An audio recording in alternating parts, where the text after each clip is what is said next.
We just got done building a Murphy bed this week using the Create-A-Bed system. I've got to say, it's pretty fun.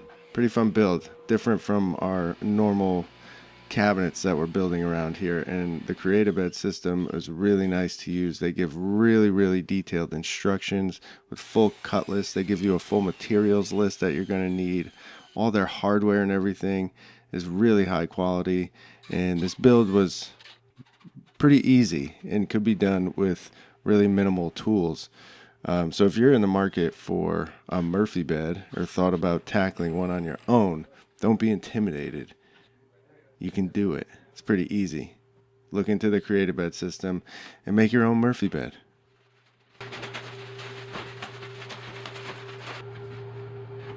So one of the things that's really cool about the Create-A-Bed system is the Create-A-Bed patented adjustable Murphy bed mechanism.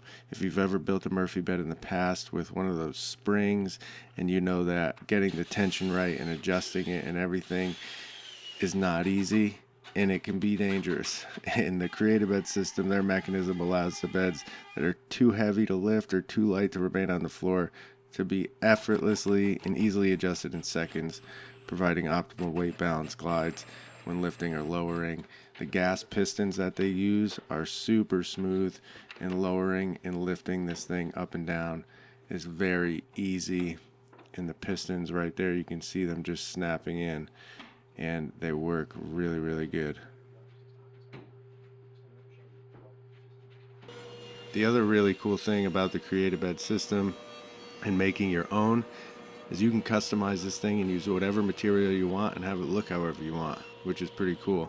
You obviously need to stick to certain parameters and dimensions as far as whatever size mattress and all that you're going to be using. But as far as the exterior of this thing, get creative and use whatever material you want. They do give you full scale templates for some of the parts, which is super helpful.